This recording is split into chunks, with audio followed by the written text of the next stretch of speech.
And looks like we are live. So, what's my intro? Hey, adventurers. that's my intro. It's different. That's about how I do it when I'm filming live or when I'm filming too. But usually I can hopefully remember it live. Anyways, hey, adventurers. Welcome back to another video. This is going to be a live interview with author Liam Q.D. Hall, or as he's better known around the YouTube community, Himbar or Liam's Lyceum. So, want to introduce yourself a little bit more? Right, yeah, I'm Liam. You can call me Himbar. That's what I am on Discord, so that's like kind of one of the reasons I go by Himbar.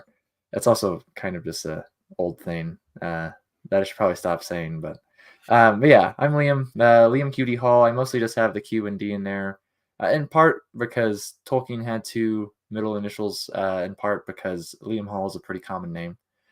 So um, yeah, so I actually get the name from Lotro, which Cudpud mentions here. That's my brother. So Okay. one of them. Anyways, so Amanda is here. yeah. So yeah, I make videos over on Liam's Lyceum. I have for a few years, but I have gotten more into writing pretty much since I started my channel, and that's mostly been short stories or like novelettes, I guess, if you want to get particular. But the only longer thing I've written was this book. I only have the one copy right now, and it's all beat up. But it's like the not for resale proof. I found out the author copies come very slowly through Amazon, so I don't have any like normal copies yet. But yeah. So anyways, it also is a play on that, actually. That so if I am in some things I'll go by El Cutie, like I'm L for the in Spanish or whatever, and cutie like I'm a cutie pie or whatever. Yeah, so like that's I do that sometimes. So All right. I have no idea where I want to start with this conversation. So all right. So I guess we'll start. What all do you have published at the moment? So as of right now, the mostly again just short stories. So the first story I ever got published was a flash fiction piece, and it was cozy fantasy, which is like really not what I write normally. um, but I wrote a piece in I think it was, yeah. So I had read a David Wiley story, actually. I was reading his collection at the time. I don't remember the name of the story. It's a very short one, and I read that and I was like, hey, that's a good idea, but I'm gonna take this idea, and it's kind of a sci-fi-ish story, the David Wiley one. I turned it and I was like, let's mix this with The Hobbit, pretty much, and make it insanely simple, right? It's like 400 words or something. Yeah. Right, and that got published on Wingraph, which is a cozy fantasy magazine. It's just, if flash fiction, goes on their website. I had another one on Wingraph, also flash fiction. That one is like more of an ode to the first novel attempt ever when I was like 11 or something like that. So it's pretty much like a send off for that. It's called Vacancy for Vengeance. And the first one's Passive People. I have a alliteration problem. But I've noticed. I actually really like alliteration, but yeah. Yeah. So, and then I have a flash fiction piece on Whetstone. They don't have a lot of flash fiction pieces. Whetstone Amateur Magazine of Sword and Sorcery, not to be confused with, there's another Whetstone magazine, but they talk about like charcuterie and stuff. So not there. Yeah, and I have a flash fiction piece there. I mean, you could submit. I don't know. I'm not sure they'll take fiction at all, but so but yeah, I have a flash fiction piece there. It's called Amidst the Sleeping Castle. Again, it's about 400 words or so. That one's more sword and sorcery, obviously, because Whetstone is sword and sorcery. It's more of a mood piece. I mean, as flash fiction kind of works well in that variety. And then I have a story in issue 8 of Whetstone, which is actually the last one that's come out because the magazine's on hiatus this year.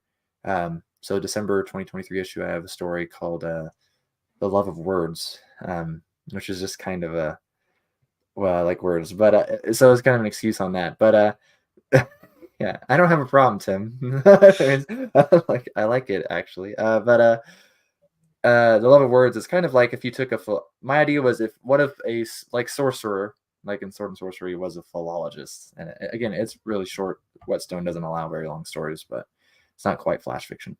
I think. Well, and I have one also that is published on a Patreon.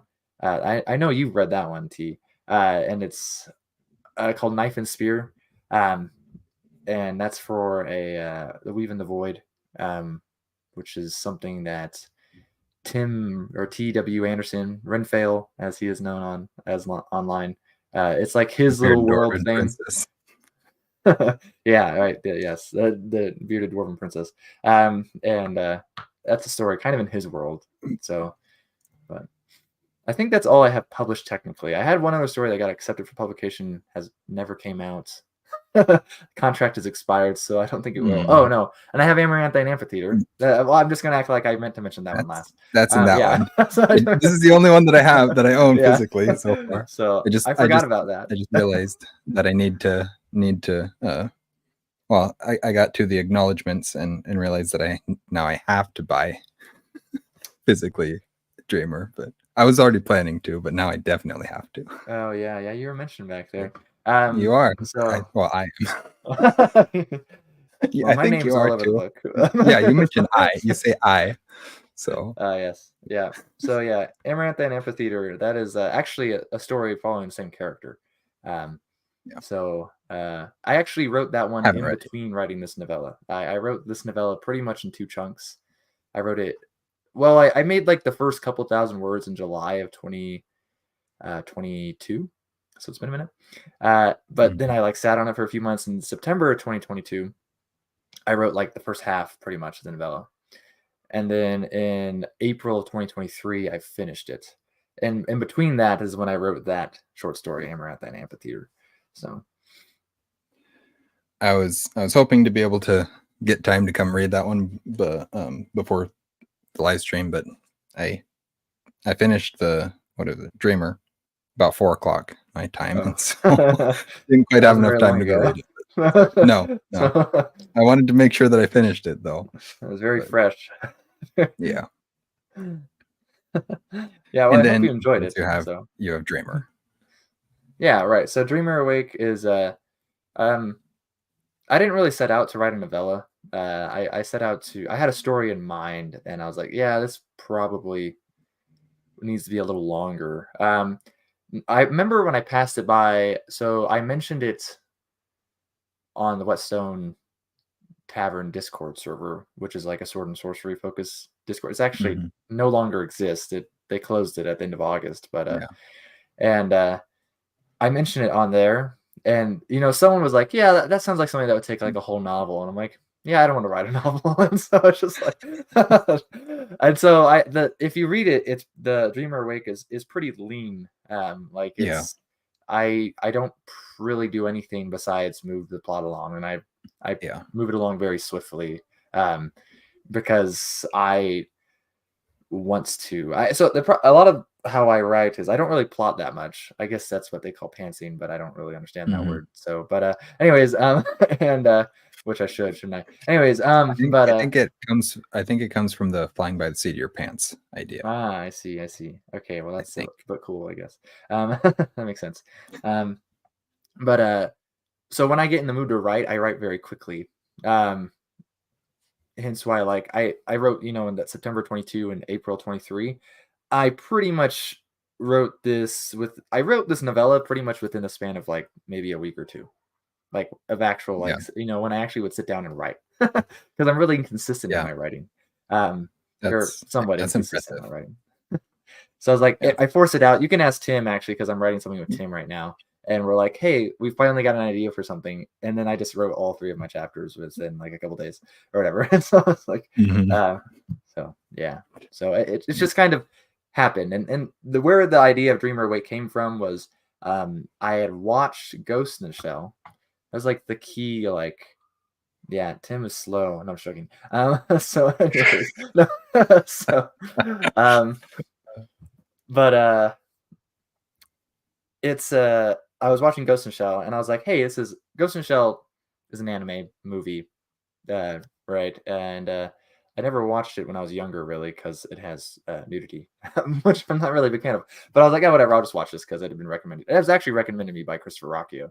And so I was like, yeah, I'll watch this. I had read some cyberpunk stuff at the time, and Ghost in the Shell is cyberpunk. I was like, hey, an artificial woman or person or whatever, right? Like that sounds cool. And I already read other things. Like I read some Cassandra Kresnov novels around that same time, which itself is based off Ghost in the Shell as well, or inspired by it. And then, or even one of the bigger influences as well is Alias of Westgate, from the novel Azure Bonds, which is a Forgotten Realms novel.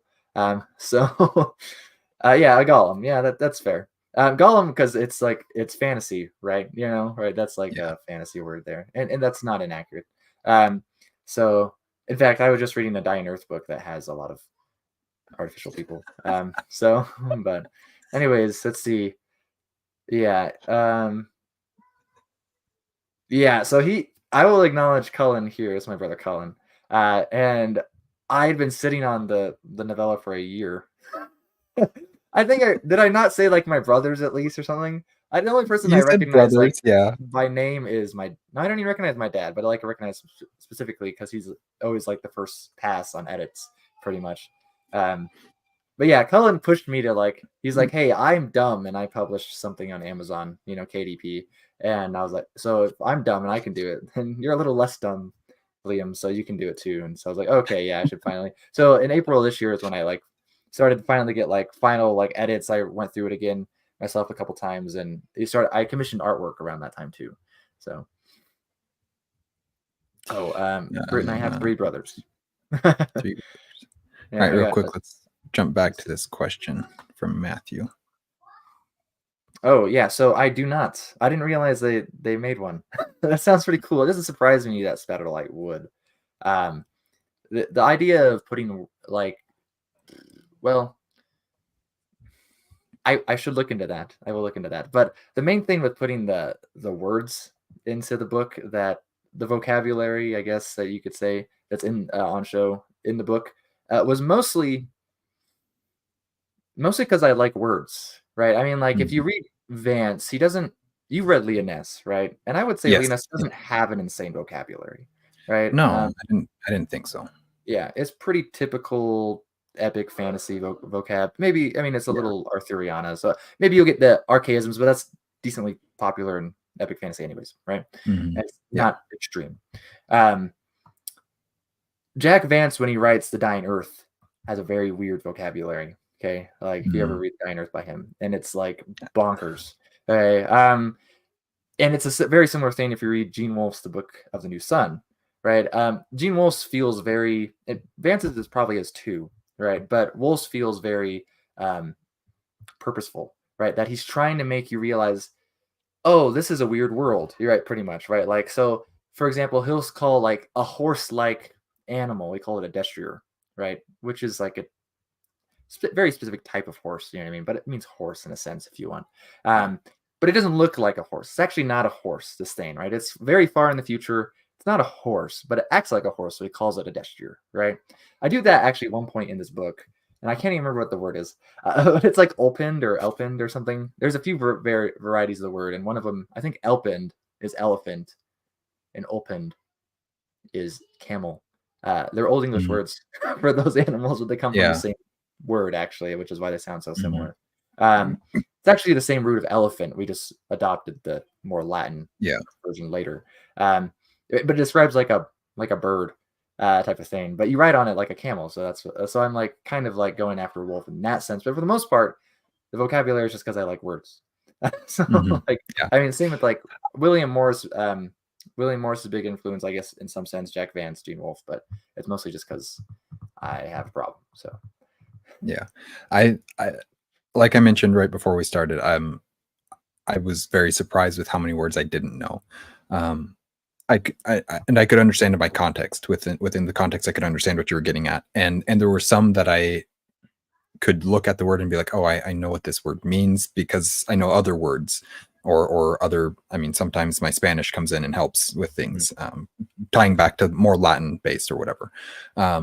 And so there's times when I can pick him up, but there was a lot in there that I was like, wow, he knows a lot of words, more words than I expected. But yeah, well, it's just something I've 8 years ago, I started collecting a list of archaisms, right? So there Yeah. would be words we don't use at all anymore, or words that had a older denotation or something like that, and I just list them. And I have over 1,000 on my own personal list, right? And it's just fun. I get it, it's like really fun for some reason. I don't know why it's fun, but it is. So I understand. Yeah. yeah, I try to make. I like them. I just don't know them all, and I haven't kept the list or anything like you. I'm not the writer. I'll let you do all that. I definitely well, it's funny actually. Christopher Rocchio, who gave me a blurb for the book, he's funny. He's like sometimes people tell me that my vocabulary is a little much when they read my books, and he's like, yeah, and I think I just got a taste of my own medicine. So I was like, okay, well, that wasn't the intent, but here, one second. Yeah, I will read those at some point. Rocchio's books, and I'll read more Vance at some point. And Wolf. I'm reading with you and Britain at the moment. I'm reading Wizard Knight, but that's my first Wolf, and other than that, it's just been Wolf or as far as Vance goes, it's just been Leoness. But I do want to get more into his books. I based on what I read from Leoness, I suspect I'll enjoy them, and based on how much you enjoy them, I suspect I'll enjoy them. So we'll see. Yeah, the Dying Earth books are a little odd. I mean, some people really don't mesh with the middle two books. The first one and fourth one are very wacky. First one is the most sword and sorcery-esque. And they slowly, as the series goes on, there's actually a lot of time between the books in the series. So like the first one came out in the 50s, for example. They get less sword and sorcery as they go on, but the middle two are picaresque novels.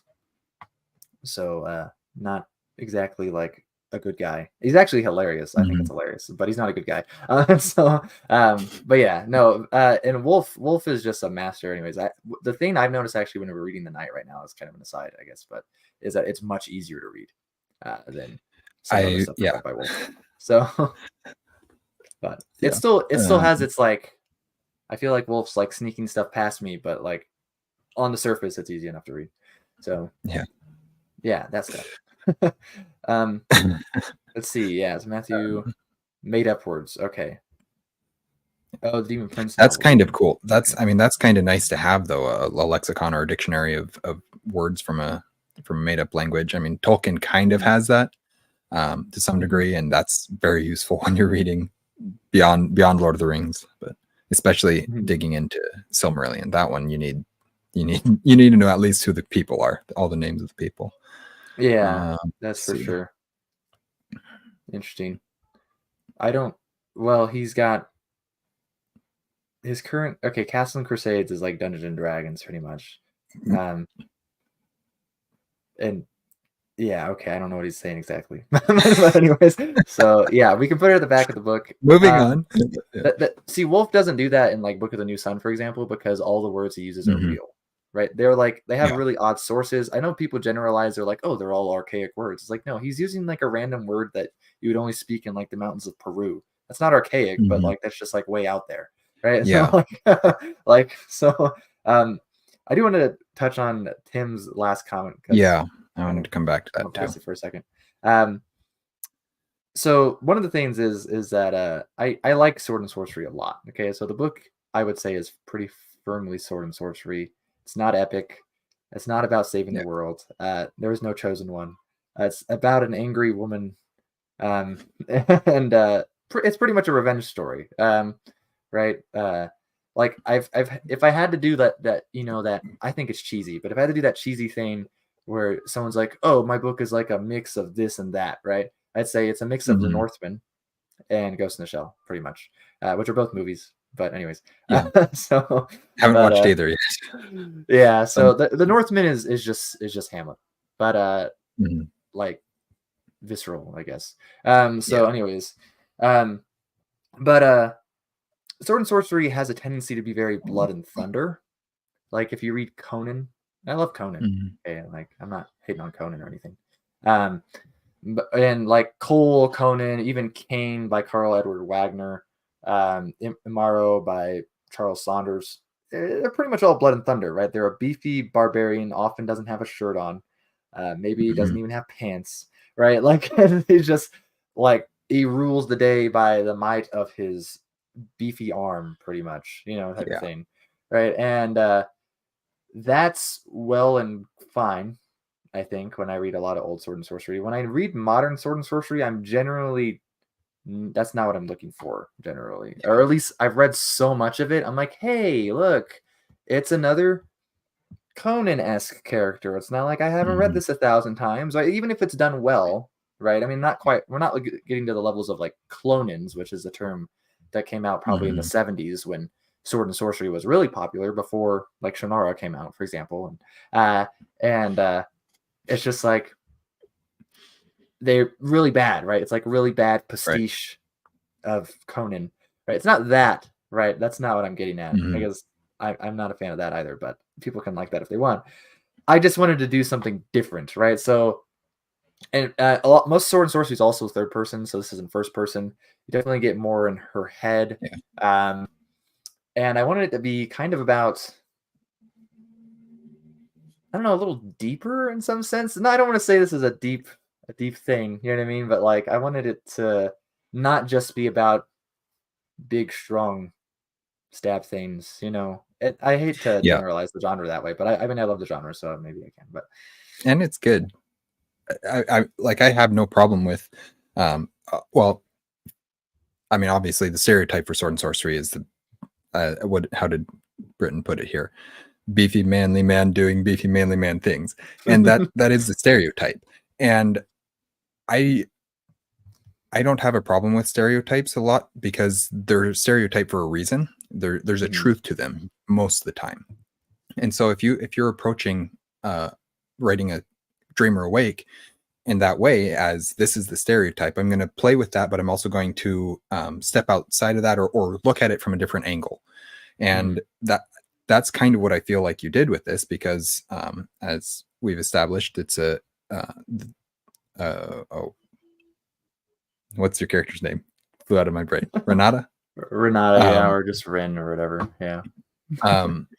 It's a she has her own take on how that works for her, and it's I mean, it does meet those stereotypes, but not exactly. And so I don't have any problem with that. So I don't know. Yeah, I mean, I'm just trying to say something that sounds remotely smart or something. No, you're a smart guy, T. I leave the smart for you guys. You don't have to try. You're already there. Nah. I think so. I mean, Matthew over here, he mentions like Linkmar, right? Which is a good case. So we mentioned even Jack Vance's Diner stuff. The Kugel and the Eye of the Overworld very much feels like a Sword and Sorcery novel. Yeah. And it's kind of funny. You might not land with the humor, you know what I mean, or whatever. It's not Discworld over here or anything, but I find it very entertaining. And the Linkmar stuff by Fritz Leiber is funny, right? It has moments. It moves between this serious, very like stern type of Sword and Sorcery to like really dumb funny. And there's definitely wit in Clark Ashton Smith for sure. Clark Ashton Smith is highly ironic, I would say, more than anything. Howard, Howard has his moments for sure. That was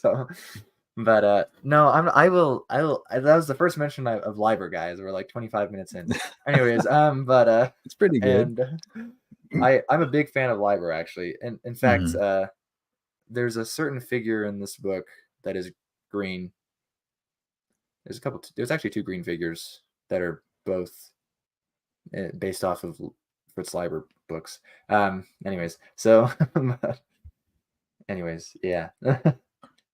Yeah. See, Wing Times is hilarious. It's I'm not going for that here. So like to say that like Sword and Sorcery is just beefy men, that's definitely not the case, right? And it's definitely not beefy men that are doing the same thing, because like in fact, if you read Tower of the Elephant, which is maybe the most famous Conan story, he finds a cosmic being and he doesn't kill it like people would just kind of expect in a Sword and Sorcery protagonist. He kind of feels bad for it, right? And it's a weird elephant thing. But you know, so like that's very different, you know, in that sense too. So yeah, I don't know. But Yeah.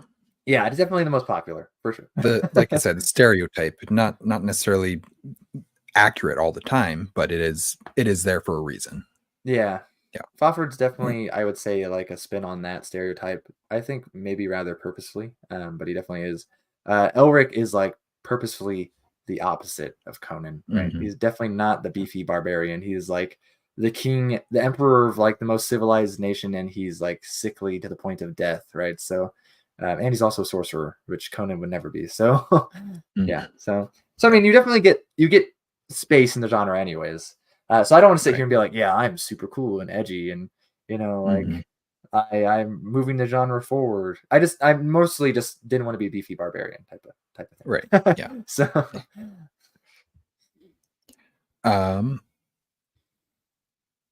all right, let's see. Let me find you a question to ask about the book itself. I mean, it's good to get all this surrounding context, because this is kind of what eventually I was going to ask the question, basically, what are your inspirations? And you kind of already encapsulated all of that. So we can kind of skip that question now, which is good, because what are your inspirations is the boring version of that question. So I guess, okay, what have you learned from writing Dreamer Awake that you found worked really well for you?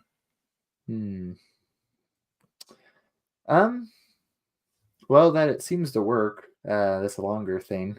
So Mm-hmm. like, because it's Yeah. several ideas in a sense, right? Like when I write short stories, I pretty much have an idea. Maybe I'm blending two ideas, right, or whatever. Mm-hmm. Maybe a handful, right? But it's pretty focused, right? Like it helps me write it quickly or not. Dreamer Awake itself is longer, right? And so it needs to be more than one idea, or else Yeah. there's no point for it to be that long, right? I mean, like I always found it. I don't know if you read a lot of short stories, but I always find it disappointing. For example, like a good example of this is actually T.R. Napper. He's an Australian cyberpunk writer writing now. He just had a book come out like a few weeks ago. His most recent book, The Escher Man, is about memory in a sense, in like a cyberpunk sense, but still it's about memory. That's really what it's about. And I think a book about memory is fine, right? You can get into a lot of nuance, get some interesting plot stuff going on for it. Yeah. But I'd read it all before, and I'd read it all before by T.R. Napper, because I'd read his short stories. And he has some short stories about memory, and I think he nails it in the short stories. And they're very, you know, brief. They pack a punch, you know, pithy, right? So I mean, like, and so reading the Escher Man, I was like, okay, yeah, but I've read this before, and I read it all from you. I found it, you know, it hit harder in a short story. All right, I didn't review the short story for you. I guess maybe that's something. But I'm reviewing this novel or something. So I definitely wanted several ideas in a sense, right? So it's largely a revenge plot, but it's also like this person. Well, it's not just revenge. It's also like a trying to get freedom in a sense. You know? That is the point of revenge, right? Just getting along that way, pretty much. But I also wanted to showcase like some development for Renata, who is, I don't know, she's not quite human, you know, but she kind of seems like it. Yeah. And for example, like in this book, she doesn't really think about it much, but she uses everyone, right, just to get what she wants. And if you get to the end of the book, it's like kind of sucky, you know, in a sense. So she's not very nice to the people around her in a sense.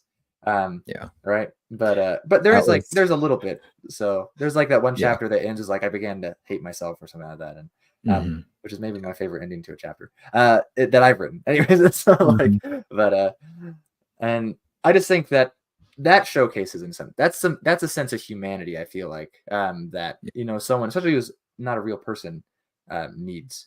And I think what the reason I think that was something that helped me, one of the ideas, I think that's one of the bigger ones for the book, is sometimes those sword and sorcery people don't really even feel human when they are 100% human, you know? And so I was like, this person's not, and I want her to feel like she is, you know? So that's honestly one of the one of the concepts that I love seeing explored, maybe not the most, but it's one of my favorite to see explored, is when, for example, Lord of the Rings does it occasionally, where they take a dwarf or an elf and then they make them human and they show their humanity and what Yeah. makes them the same as the rest of us. And of course, Lord of the Rings is not the only people who does that, but there's that sort of thing all the time, and I love seeing that. And so, yeah, I could absolutely see it in Dreamer here, because she isn't exactly human, and that forces her to see things in a different light, but she also wants to see them correctly, or wants to see them the way that everybody else does to some degree, and the world kind of forces her to. And there's, yeah, I appreciated your exploration of that for sure. Mhm. Yeah, I don't know if I do like the best job, especially with empathy thing. I think someone like Lavi Mhm. Chidar is really good at this. Just like in one paragraph, all of a sudden you care a lot, or whatever. But like, I don't think I can do that, or at least maybe not yet. I'd like to, um, but uh, Mhm.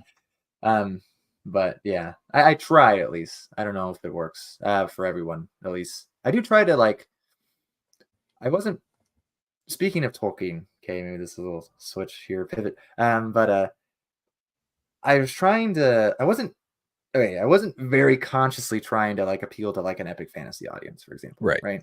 Yeah. I don't have any like really explained magic at all. Right. I mean, Mhm. like if you wanted to go with it, you could say, well, it's like, was it Clark's third law? Right. Like any sufficiently advanced, Mhm. technology or whatever is indistinguishable from magic or whatever.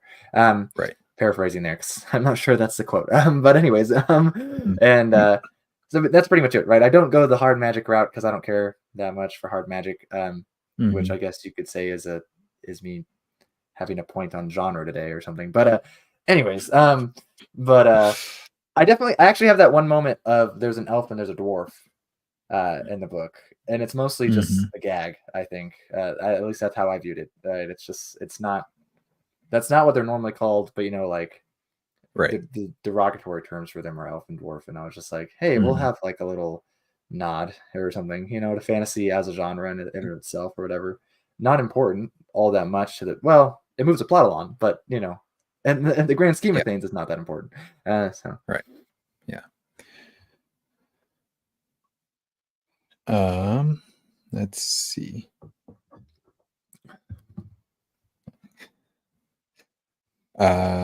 Okay, so yeah,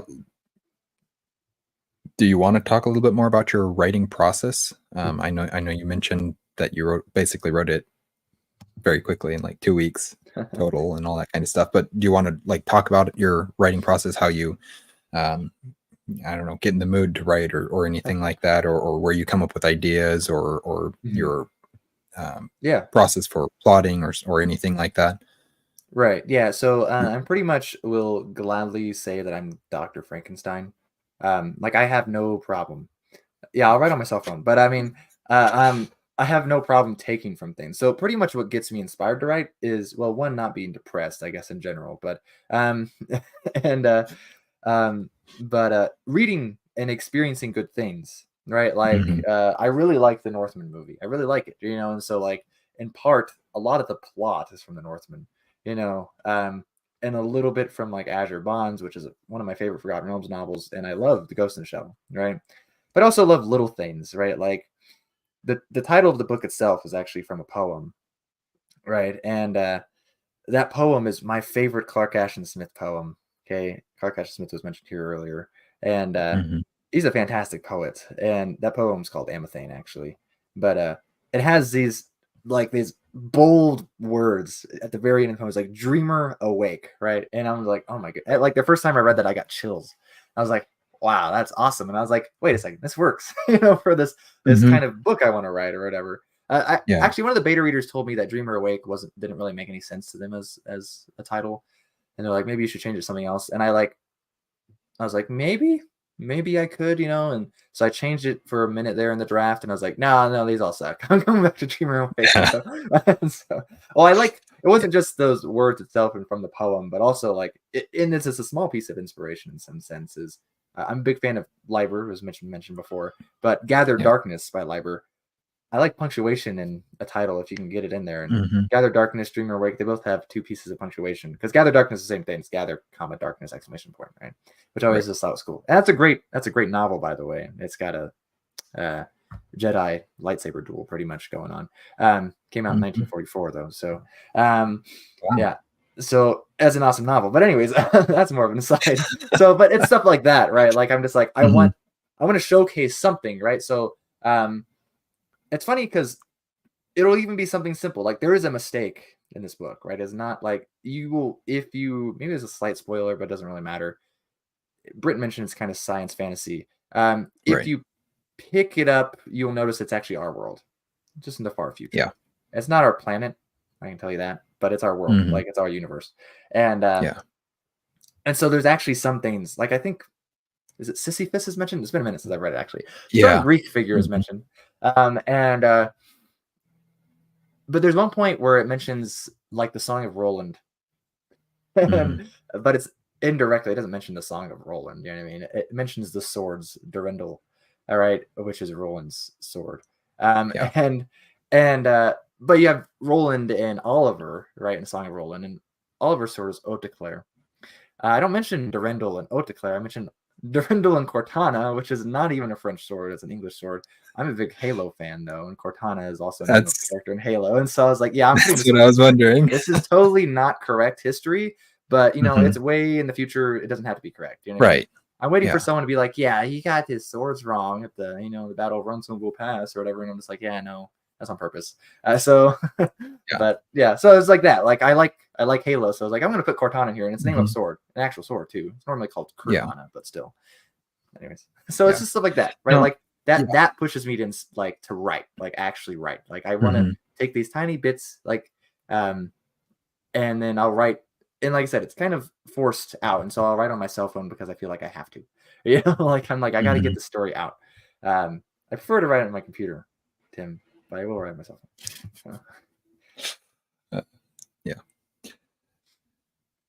That's well, I mean, obviously I noticed the Cortana thing, and I was gonna ask if that was a Halo reference. I don't know Halo that well, but I knew that was from Halo. But there was I definitely noticed the real world, our world connotation to everything. It feels like our world. Not Earth, but it feels like our world. It feels like how things would work. It follows the correct laws of that scientific laws that we have and that kind of thing. Of course, there are some other things that are different, but that we can chalk that up to being futuristic sci-fi to some degree. But like I definitely saw those influences from. I mean, I caught a lot of like the Sisyphus thing and the Cortana, and I caught a lot of these little Easter eggs, if you want to call them that are in there because I was seeing them and was like, is this? Because you start out reading and I didn't notice immediately that it was our world, but then you get into it and you start seeing these things. And I'm like, why would he use that word if it's not Earth or not our world? And I mean, I talked about this with even like Sanderson. He does this occasionally where he includes words that should not be in this fantasy world. And I see it all the time. I see it with lots of books, and it always gets my attention. So usually pulls me out of the story because it feels wrong. Whereas with this one, I started seeing them and noticing them, and I was thinking, this doesn't feel wrong. This feels like, it feels intentional to the point of there's a reason why it's here beyond just, oh, this makes sense with what the character's thinking or whatever, with the words that our modern audience knows. It felt like, no, I am implying something beyond just you'll recognize this phrase. And so I don't know. Anyways, yeah. Have you noticed your writing process changing over the years as you've well, I guess, how long have you been writing for? You mentioned one of your flash fictions being a nod to one of your childhood novels or something like that. But so how long have you been writing for, and what have you noticed has changed over the years? Well, Well, I can't even say when I first started. It's been off and on for quite a while. So, the first thing I remember writing, I was 9. Um, Mhm. so it was probably around then. And that stuff was like based off like the anime I was watching at the time because I watched a lot of anime when I was younger. But and uh, and I don't really remember much of anything. I remember actually one reason I remember that thing when I was 9 because I was writing it and I was like, oh, it would make a lot of sense for this person, to curse as an expletive, but I was 9. And so I was like, so I asked my parents, like, can I do that? And they're like, no, just say like a not curse word instead. I was like, okay. So Uh, so I use curse words now. It's like PG-13 the novel pretty much because it's maybe it doesn't. There's nothing explicit. It's got some innuendo, I guess, and there's one f bomb, which I was just mostly a nod to cyberpunk, which is very rough um, as a genre. Like it's just gritty and stuff. And so, mm, but and I don't even curse in real life. But anyway, so like, yeah, but it's not me, I guess, in the novel. Um, right.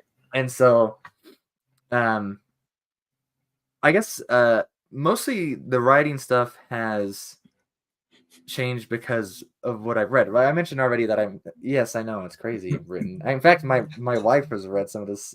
She hasn't read the whole novella, but she's like, huh, okay. Like when she reads it.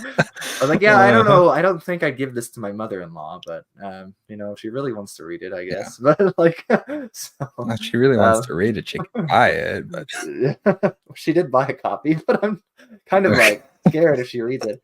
But anyway, so Uh, um, yeah. but yeah, so it's in a sense it's matured with me my writing because Mhm. the earlier stuff is whatever I was consuming, right? That first thing based off the anime I was watching, right? Yeah. And now it's sword and sorcery because I read a lot of sword and sorcery, and it's inspired by this Yeah. dying earth and cyberpunk stuff because I like both those genres as well, and consume a decent amount of that. Um, before Pretty much before I started my channel though, so if we go maybe I don't know 3.5 years ago, Mhm. if I wrote stuff, it was actually a lot of it was fan fiction.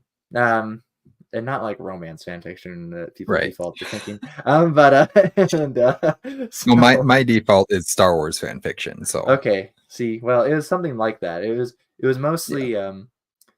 mostly Forgotten Realms, like fan fiction, Mhm. which is a shame because if Wizards of the Coast still did like handled novels as they used to, then that fan fiction could potentially actually be canon fiction. You know what I mean? Right. Um, Yeah. but they don't do that anymore. So it was all fan fiction when I wrote that, and it was mostly short stories still, maybe novelettes. They tend to be a little on the longer side.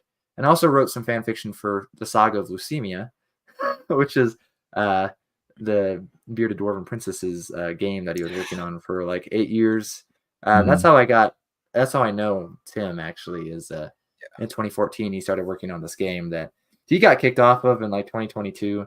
That's a whole nother story. But Yeah. anyways, so I wrote some fan fiction for that, um, and that's mostly what like that stuff was. I mean, I that novel I tried to write, I actually have it somewhere. Where the heck did I put it? I think I have it nearby somewhere. I don't know where it is right now. Mhm. And it was like very typical. It was based off of well, it was more fantasy, kind of like Tolkien, but I had read a lot of like Percy Jackson at the time, right? So it was like Mhm. kind of like in that vein. Not good at all. It was terrible. So I mean, like, so I remember I brought it to school so I could write, and someone at lunch like got it out and like was reading it, and then one of the guys was like making fun of me because he didn't know carp was a fish. I was like, he thought he thought like carp wasn't an actual fish. He thought it was just a Pokemon, magic carp or whatever. And I was like, you're not the brightest, but he was making Right. fun of me because he thought I was put a Pokemon in my book. But anyways, so yeah. Anyways, so I mean, because fish as are any good kind of novel, it starts with common. fishing trip, So Yeah. so, Most interesting way you can start a book. yeah, exactly. I like fishing. I enjoy it, but it's you have to it has to be intentional. Um, And what real quick, we'll go if I can yeah. mention. Britain mentions like, "Who's your muse, Liam?" The book is Mhm. dedicated. It says to my muse, but then I think I have it in here actually, so maybe we can open it. But um, oh, is that the wrong page? Where am I? Right there. I don't know where my camera Sorry. is. Oh, There we are. You let's can't see it. go this There it way. is. There is it better. I don't know how to make this work. Okay. Anyways, it's right there. If you can read this. There we go. There we Yeah. go. So that's Got it Hebrew. back. Which is mostly just a joke. My wife's name is Abigail. That's Abigail, but that's the Hebrew thing. So I'll just tell you my muse. That's my wife's name and just Hebrew, which is actually kind of a nod because I have like a weird. This is mostly off topic, so I'll just briefly mention it. I have like a weird relationship with like Judaism because when I was younger, I actually went to synagogue. I wasn't Christian or anything else. I went to church on Saturdays for a couple years when I was younger, and so but I don't feel Jewish in a sense though because I haven't done that since I was really young either. And so I'll play along with that sometimes in some of my stories, not so much in Dream or Awake, more so in some of my short stories that will hopefully be published at some point. But so yeah, so that's in some sense that's kind of what that is, but it's also I like puzzles. Like I part of the reason I mean, I like the words myself, but I also want them. I put them in the story so someone else can learn the words in a sense. Because when Right. I'm reading a book, I like seeing a word I don't know and be like, hey, look, a new word, or whatever. And I know this one's maybe a little bit more difficult because it's Hebrew, but so Yeah. I was like, like someone's gonna look this up, or someone's just gonna know it anyways, right? Yeah. So, Yeah. but and then it's just like it, but it doesn't. It's just a person's name, right? So it's not like that important, obviously. I mean, it is. It's my wife's name, Right. but anyway. So Yeah. All right. I've got. Let's see. I had something else that I wanted to. Oh yeah. What made you decide to that you wanted to write and to be a writer and to tell stories?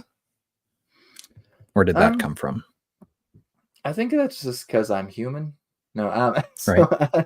I mean, I understand. I understand that answer, but yeah, I think there's just art. I mean, writing is art. You know what I mean? Sometimes yeah. it doesn't seem very artistic, but Mm-hmm. and writing was also kind of a cathartic, thing. So it's good for me just to write, which is fine Mm-hmm. because most of the stuff I've written hasn't been published, and Yeah. so um and so it's good, right? It helps me in some way, whatever it is, you know what I mean? Get my feelings Mm-hmm. out, or something like that.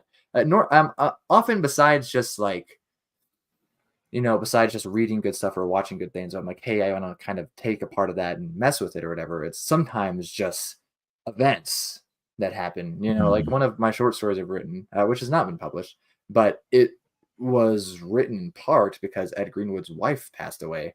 And I had just spoken with Ed Greenwood the month before that on my channel, right? And I was just like devastated for him, right? And it hit me really hard. And so I was like, okay, I'm going to write whatever, that it came out to be. Mm-hmm.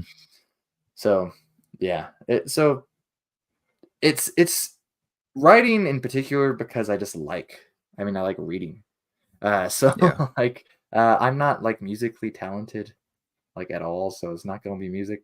And I cannot do like acting or anything. I hate being in front of a big crowd of people, so I can't do like any Mm-hmm. drama or anything like that. But so yeah, so language also I think in a sense, not just literature and language.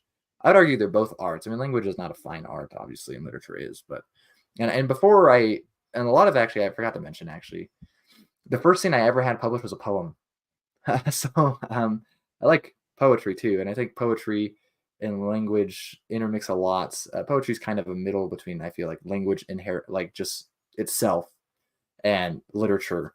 Um, and I mean, that's what like the thing. That's the reason Tolkien wrote, right? Because he liked the language, Mm-hmm. since he liked the Yeah. stories.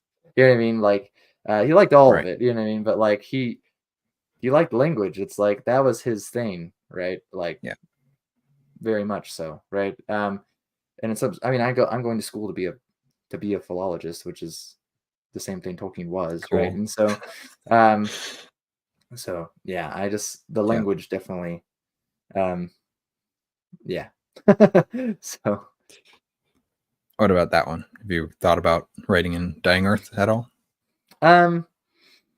Yes and no. So that depends on what you mean to be strictly Dying Earth. I have written some like actually like pieces of stories, nothing I think I've completed that are like strict Dying Earth. You know, they're set on Earth or whatever.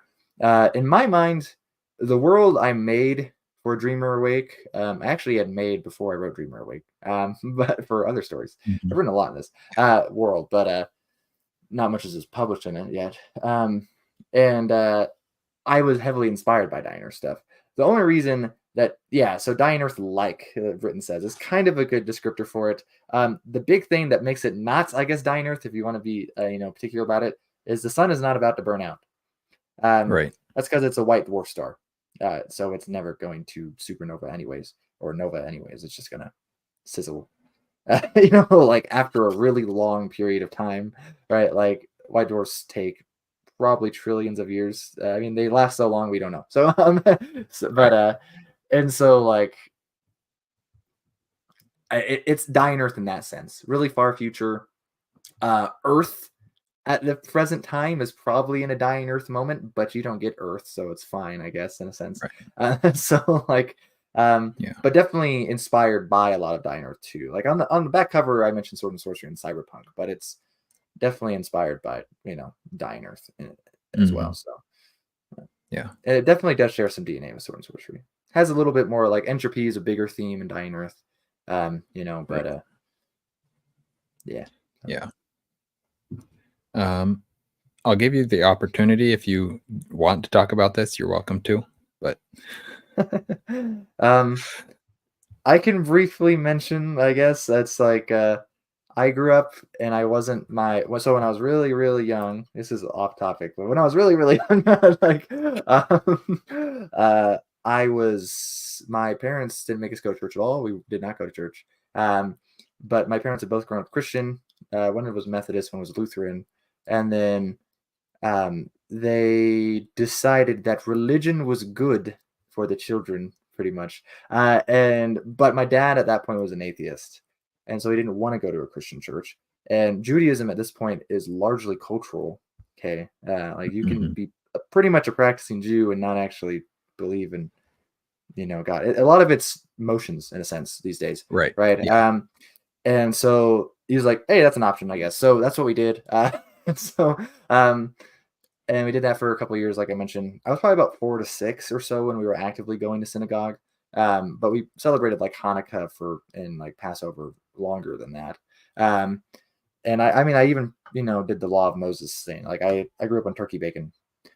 So like, but but I didn't go to church really at all. Besides that, so, like after we stopped going to the synagogue, um, we my dad actually he studied religion even though he's an atheist, and so he would go to church decently often. I would go with him. I was normally the only person that would go with him. They're normally Christian churches. The day I got confirmed, actually, in the church I'm in now, I went to a Buddhist temple, because my dad wanted to go to one the same day I got confirmed, and they, the church times didn't overlap, so I could. And but yeah, I had a friend. I had a friend that was a Latter Day Saint, Britain. And he was my best friend at the time. Actually, I lived like my last year in Illinois, which is where I grew up, so I'm from. And I moved to Florida, and then things just kind of went from there. So I got baptized as Latter Day Saint when I was 12. So I don't know. That's like a really abbreviated version. But I had a friend who introduced me. I didn't know what the hell the church was, to be honest, before that. So never heard of him. So yeah. Mhm. All right. Well, we're coming up on an hour, so I got a couple questions, like 2 questions left that I want to ask you about. Um, and I'm just going to read this one word for word what I have written because I don't think I can explain it better off the top of my head without rambling. So, for someone who has no idea who you are, has never heard of your books, and has so many other books on their TBRs, why should they read your book? This is a good practice because as much as he's new to this thing. I have never done one of these things where I'm talking about my writing like this, like Yeah. so. Um, Well, it's really fast paced. It's got lots of action if you like that. I think it has a cerebral undertone to an extent. I wouldn't say it's cerebral. So if that's what you want, then but it has like hints maybe. And so if that's what you want, but yeah, fast pace definitely gets it's first person, which some people don't like, some people do like first person point of view. Um, and I think that in itself lends to just pretty much getting in the head of the one character, learning as she pretty much goes from through a life cycle, I guess you could say, without spoiling it so much, maybe. I don't know. Anyways, and yeah, so she experiences a lot. We'll say that the character arc, in a sense, is very focused. Like it doesn't like the plot. I feel like becomes very obvious from the beginning, but it might go places you are not expecting, in a sense. Um, so, and I think overall, it's just fun. Oh, and it's really short. I know people like their long books, but I like short books. So, it's about 100 pages on Kindle. It's a little longer in physical, but so Yeah. it's 29,000 words, if that means anything to anyone. So Anything over about 1,000 is too big of a number for me to understand how it fits into anything. that's But fair, actually. I mean, like a thousand page book, I can understand that. You get to like a 2,000 page book, and I can think, okay, that's two 1,000 page books stuck together. It's But that's about it. All right. And then the last, I guess, if anybody has any last questions or that they want to ask or anything like that, or comments or anything, now's a great time to do it before I ask this final question that I have. Derek, pitches are very hard, but I think that was a pretty good one. Short and fast paced is my love language. So, and Derek, I've only read one of Derek's books so far, Digitarum, and that was very much short, fast paced, playing on a lot of the themes of mythology and the creation myth specifically. So interesting, kind of humorous story, but yeah. All right. So any last minute questions? Now's your opportunity to put them in. And then I guess kind of my last question to you though would be basically what's next? What else do you have that you're working on, or do you have anything else that you're done with, that you're editing or anything like that you're working towards publishing with, or anything like that? Well, I always have like lots of short stories that I'm working on. In a sense, I very often will try to go back and edit them since if they haven't been published anywhere, of course. Right. But and I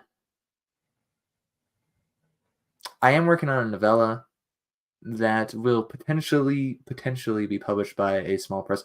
I was approached by a small like indie press a few months ago about potentially writing one, and so I'm working on that with Tim. Actually, Tim's totally over there. But so that might come out eventually. We shall see. I don't know. So that one's not quite done yet, but it has been pitched. It's been thrown over to that publisher. So we'll see what they say. But I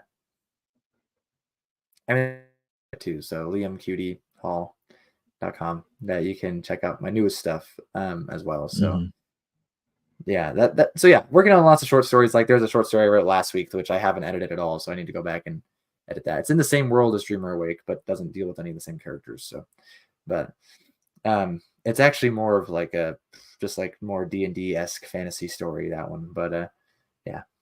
So yeah. Cool. I mean, I know I'm excited from where I haven't read probably half of what you have out there, because I don't think Dreamer counts as half yet, but I do want to read more. Partly, of course, to support you, but also just I'm interested to see what you can write. So, all right, let's see. Tim, do you say that Dying Earth generally has much more entropy than Sword and Sorcery, implying that there's not much entropy in SNS? I would say there is entropy in Sword and Sorcery. There's often this sense of, ancient empires. It's stuff you get in epic fantasy often, right? Like, or, a half human-ish race that came before, something like that's pretty normal, right? There's ancient ruins, and that's generally from a sense of entropy. Not always. It could be cataclysmic. like apocalyptic, which is not the opposite end, of that dying earth stuff. Is dying earth entropy, apocalyptic is apocalyptic. Anyway, so but I think dying earth in a sense has this tendency to be like really far in the future, and so it's kind of out there in some sense. At the base, you have at least the idea of that the sun can go out at any time, so live and let live is kind of one you often get.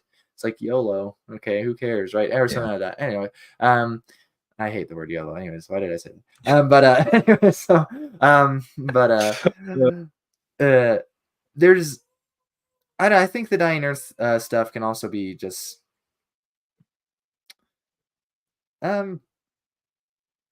I think it can focus on or it can have just odd stuff. So like one thing I like the label of weird. I don't know if I'd give it a Dreamer Awake that much. Kind of want to head in that direction a little bit more when I write. But just weird stuff. Well, the thing I have with Dreamer Awake actually is that it's vaguely weird, but I don't describe it as weird, if that makes sense. Like I wanted it to read like, oh yeah, this is just normal type of thing, or whatever. Like I've described it before to a couple people that it's like kind of like through a glass darkly, right? It's like, yeah, you're looking through the window, but it's just not like it's not being explained in some sense. So I mean, like for example, like in one of my short stories, again, that's not quite published yet. Like I mentioned, it's like post history, which doesn't even make any sense, right? Like in a normal sense, that doesn't make any sense, And so like that's like one of the dying earth themes I was just messing with in that story, and it's like just briefly mentioned, pretty much. So yeah, I don't know if that. I think entropy is a base of dying earth that you can't really get rid of. I don't think it is a base of sword and sorcery. Say like Fafhrd and the Grey Mouser very much doesn't really feel like it's got entropy at play, for example. Yeah, that makes sense. And then why'd you choose first person narrative for this one? Whoops. That's a good question. I did that so long ago, Britton. I can't say that I particularly remember. At that point that I started writing this, I still mostly write in third person, actually. I just thought it would help get into the character's head, right? Like if it's third person, like, oh, this person's thinking something, or whatever, right? Like I thought if it was focused on her, then we would have like, well, first off, it could be focused on her, right? Like super focused, right? Like I didn't want any other extra POVs, which you can of course do third person with no extra POVs.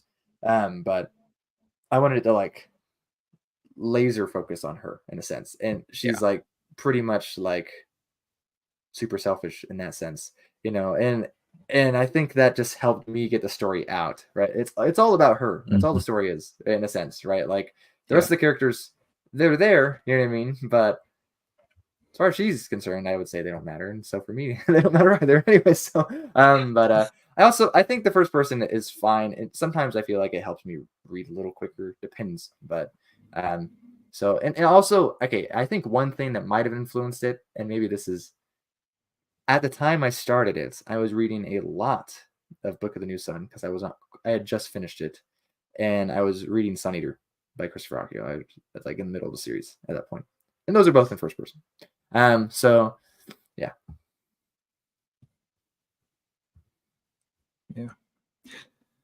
I know that I can fall into that as well, of just not understanding who's talking or it's about at that point, if it's depending on the third person, depending on the author usually. But I tend to prefer third person in my own reading and writing, that I don't really do.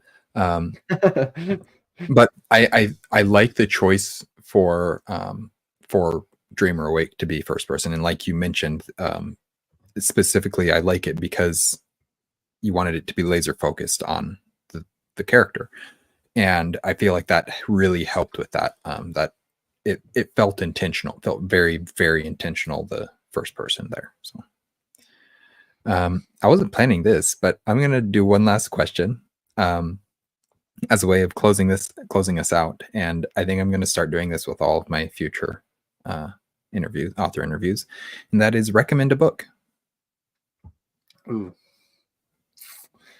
Recommend a book. Either to Okay. me or to everybody. Something that I should read specifically, Ah, or something that you think everybody should read. it's difficult. There's so many options. I'll go with, since I mean the things that come to mind are like Cyberpunk, Dying Earth, Sword and Sorcery. So, but since I normally go with this book is Sword and Sorcery, I'll recommend a Sword and Sorcery book. Um, that I think may be the best contemporary Sword and Sorcery book I've read. Um, that's like not popular at all. I should specify, because I really like the Chronicles of Hannivar, like really like it. But anyways, Mhm. that's got some popularity on BookTube. So I'll recommend Sometime Lofty Towers, um, by David C. Smith, which does some of the things that I really like. Right? I mean, the title itself is from a poem. Anyway, Yep. it's from a Shakespeare poem actually. It very much harnesses a specific energy, right? Kind of like you'd get with Robert E. Howard, very much harnessing his own mental battles, I'd say. David C. Smith is harnessing his anger, pretty much. You can tell he's super Mhm. angry when he's writing the novel. It's really short. It's probably about only 200 pages or so. I don't know where my copy is, but it's indie published. So if you like supporting that too, that Mhm. pretty much Sword and Sorcery these days is pretty much indie published. Right. Yeah. So yeah, so Sometime Lofty Towers by David C. Smith. That's a fantastic novel. Fantastic. I made my top 10 in 2022 when I read it. So yeah. So Raph would like it. Yeah, he would actually. I know he would. But he's actually mentioned to me that he's sad it doesn't have an audiobook. Which is one thing I want to get. Actually, I have plans to get Dreamer Awaken audiobook.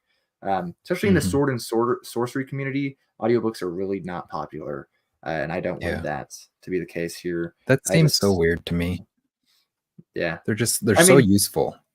they are useful. They're just, I think, like in my case, I'm broke, but I do Right. have a means of getting like. Hopefully, it'll be coming out at some point. I don't know. We'll see. So, yeah. Yes. Tim's been meaning to read it. Yeah.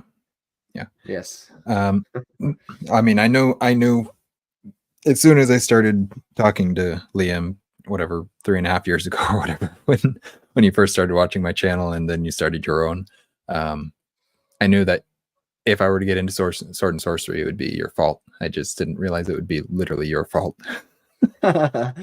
This is the first Well, sword and sorcery I've read, but yeah. yeah, Well, hopefully you enjoyed it. I know I Nico. did. Yeah, He made a video the other day. He mentioned that saw that. he likes world building. I was like, yeah, I guess I have that. Mhm. That wasn't the focus, but I'm glad I could, sway the epic fantasy reader. So, so No, I did. The fast pace of it. You mentioned you when you sent it to me. You're like, I don't know if you're gonna like this. It's really dark. It's not your thing. I was like, I'll just try it and find out. And I was very pleasantly surprised. We'll say it that way, and I'll save the rest of my thoughts for my review. So, any last minute thoughts of your own? Any last minute thing that you want to say? um, well, I can diss Robin Hobb here for a second and say everything I've read by her has been boring as hell. Go for But it. anyways, just because Uh, Matthew mentions him or mentions her, sorry. But yeah, anyways, uh, no, I don't have any closing remarks besides that, which are probably fighting words. But anyways, that's yeah. all right. So Get people mad at me before I leave. That's all right. Anyways, thanks for coming on. It's been a fun chat for me. I feel like it helps to practice author interviews. So thank you I'm glad for it helped being too. my second guinea pig on here. So Yeah, thanks for we having will me. see you guys all soon. Please make sure, pitch your shout out all your stuff real quick. Oh, okay, yeah. Liam's Lyceum is the big one on YouTube. Liam Q.D Hall, though, my website, liamqdhall.com, has like all my links to everything else, though, too, if you want that. So, Perfect. and then yeah, buy Dreamers Awake. It's on Amazon. It's pretty cheap. Yes. I made it cheap on purpose. If you can't afford I it, think just I talk put to it me. in the I think I put it in the description of this video. So Mm-hmm. if not, I'll make sure I go and add it afterwards. I'm pretty sure I did. But all right. Thank you again. Thank you everybody for watching. We will see you guys again soon. Stay warm.